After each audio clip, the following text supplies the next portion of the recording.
Good morning. Welcome to the Overtaxed Taxpayer channel. I'm Overtaxed. Today I'd like to talk about what if, in our country, like a light switch, Second Amendment gone. You're not allowed to own guns. What would our country really look like? It might not be what you think. But first, if you haven't subscribed, please do so. Click the little bell icon. It'll remind you every time I put out a video. And also, click that little thumbs up icon if you like this video. So what would our country look like if, like a light switch, right now, imagine this, right now, Second Amendment was appealed, no guns allowed. What would our country look like? I want to answer this question with a metaphor. Now, this can go for anything you want. It goes like this. Cocaine is illegal, but those who want it can get it. Again, you can tie that to anything, any law that is being broken.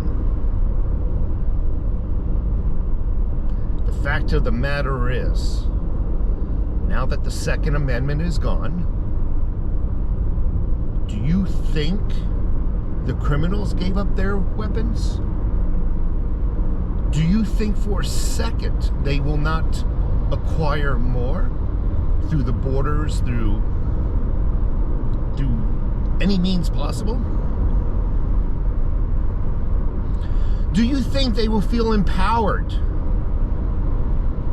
now that they know mass neighborhoods around them are unarmed, easy targets?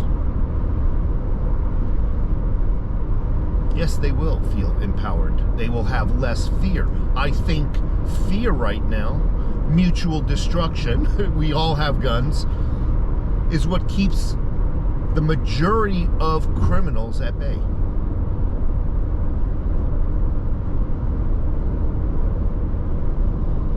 At least now the criminals are kind of cautious. They don't want to get shot either, if you know what I'm talking about.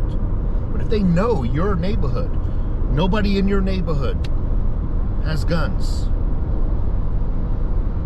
there's no fear factor anymore.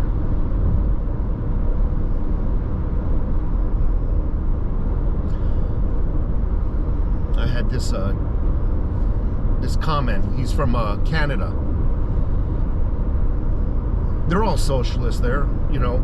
The country's socialist. Majority, not all, majority of the people are socialists. They were raised to be socialists by their public school systems, and they're totally indoctrinated. It is what it is. This one person believes that we need to appeal the Second Amendment, and has no clue what this person has no clue what they're talking about. It just is what he was told to say by his public schools, is what he's hearing in the news. It is what makes him feel good. But he's not an analytical thinker. Does not think ahead. He does not have any foresight, in my opinion, regarding this subject matter.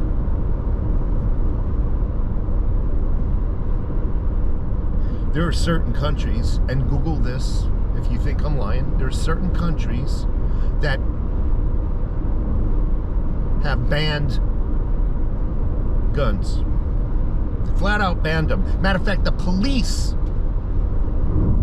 don't even carry them.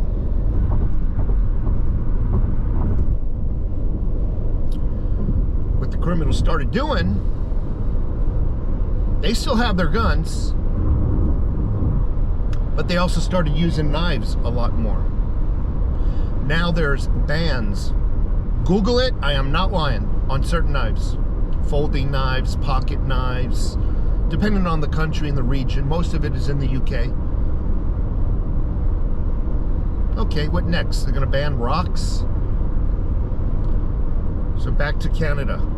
They think they're living in a utopia. They think there is no gun crimes there.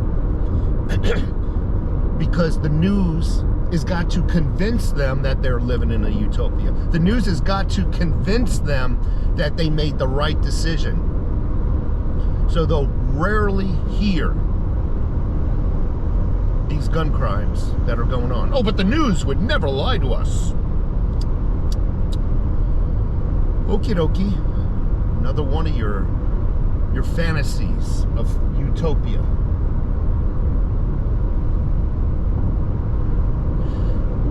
Gun crimes will still continue to happen. They'll just happen more freely. The criminals will have to do less planning.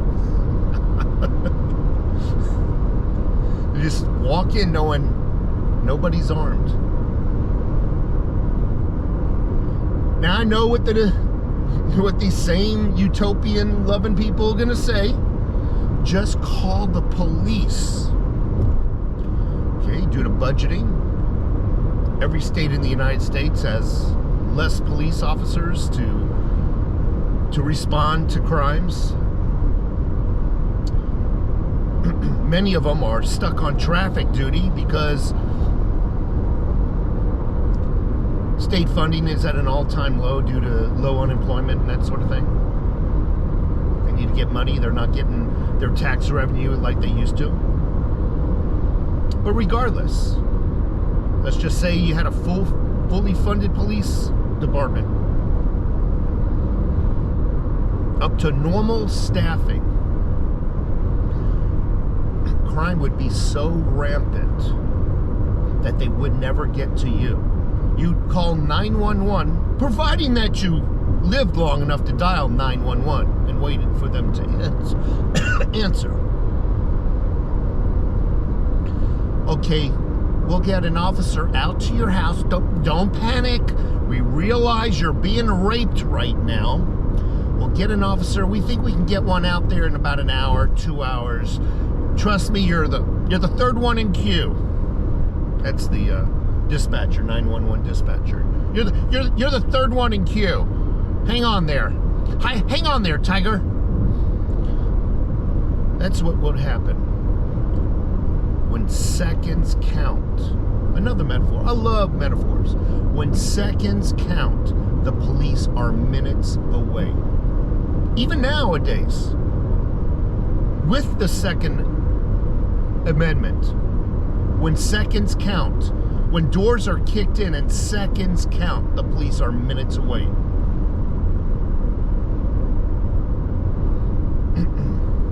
So why?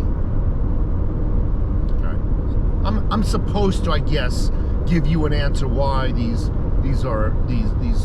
tragedies are occurring. But keep in mind, the Second Amendment has been around since you and I have been alive. Yet, when most of us were kids, the 60s, the 70s, even most of the 80s, this was not occurring as frequently as they are today. So what has changed? The Second Amendment hasn't changed. The type of weapons are actually more stringent that we're allowed to own than we were in the 70s or the 60s or the 50s. We have more gun laws today than yesteryear. So what is occurring? Why more of these tragedies? I'll tell you why. And there's got to be 100 reasons, but I think the normalization of killing people through movies, through video games, through what is seen on television. I mean, you can go to a movie, a horror movie. It just seems to be the only thing humans seem to do with perfection is create a horror movie where you can watch somebody being cut in slow motion, just freaking limbs being cut off. You go and watch the Chainsaw Massacre movies or anything like that. You can watch stuff where brains are being blown out and it looks real. Video games, you name it. We're just shooting people is fun. You get 10 points for brain splatter. You know, you get extra points if a limb goes flying off. It is the normalization of death is what is occurring. You know, you got got a lot of things out there that are normalizing it. And those two, video games and movies, are just 2 of 100 variables. I just think our morality, our morals, we have a constant decay of morals throughout the years. The removal of God. You know, there's a bunch of people I would love to kill. I'll tell you, I would just love to go in there and just kill them. But you know what stops me? Knowing that there's God. Knowing that I am going to have to kneel down at his feet and answer to everything. I will never kill a human being in my life, just in case the FBI is watching. I'm not just saying that because the FBI might be watching. I will never kill I will never kill anybody unless I'm forced to kill somebody through self-defense. Then I'll have no problem because the Bible says I'm allowed to do it. Anyway, I gotta run. Getting rid of the Second Amendment is not the answer. I think there used to be sanitariums, mental hospitals, where we would send people with problems. Even if there were temporary problems, we would send them there.